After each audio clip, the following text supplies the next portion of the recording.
Salut, moi c'est Lionel, j'ai 30 ans. Il y a 3 ans, j'ai été diagnostiqué schizophrène. Aujourd'hui, on va tenter de casser 5 préjugés qu'il peut y avoir sur ma maladie. C'est l'histoire d'un mec, il est en voiture, il conduit et d'un coup, il crève son pneu. Il crève son pneu juste devant un hôpital psychiatrique.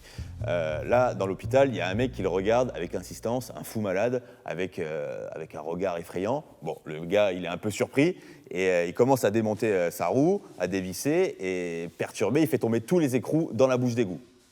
Et le mec, emmerdé, se dit « Putain, mais comment je vais faire, quoi? Je suis dans la merde, là !»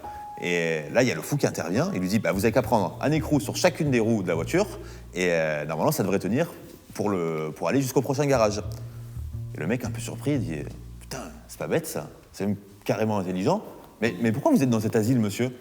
Et là, le gars lui dit « Non, mais je suis schizophrène, hein, je suis pas con. »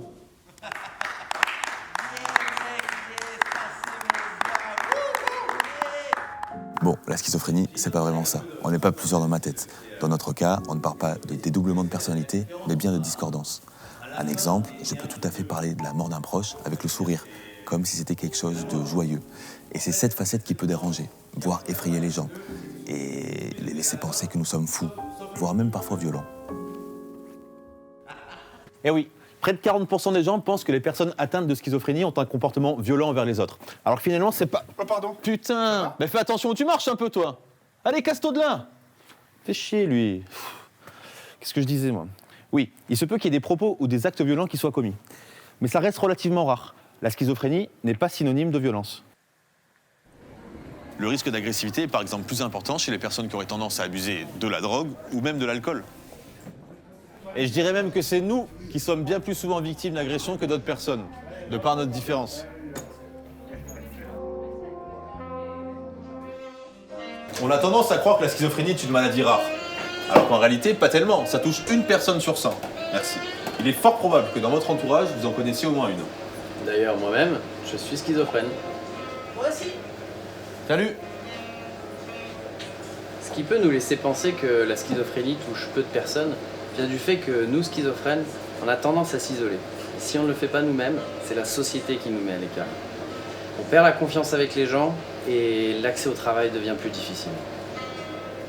Ce qui nous amène au préjugé numéro 4, les schizophrènes ne sont pas aptes à travailler. Alors c'est de la connerie tout ça. Regardez par exemple, je peux très bien faire la révision de votre véhicule en moins d'une heure. En vérité, si l'on est bien pris en charge, on est tout à fait apte à travailler comme tout le monde, hein, en milieu ordinaire. Hôpital psychiatrique Sainte-Marie Lionel, bonjour. Même ceux ayant des symptômes plus lourds peuvent avoir une activité professionnelle dans un milieu encadré. C'est pour nous un bon moyen de se sentir intégré et utile dans la société.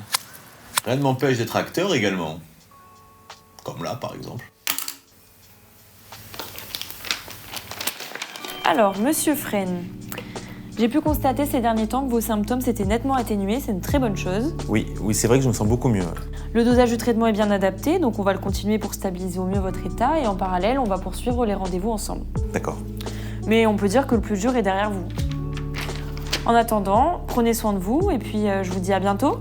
Oui, merci docteur. Allez, je vous raccompagne. Au revoir. Au revoir.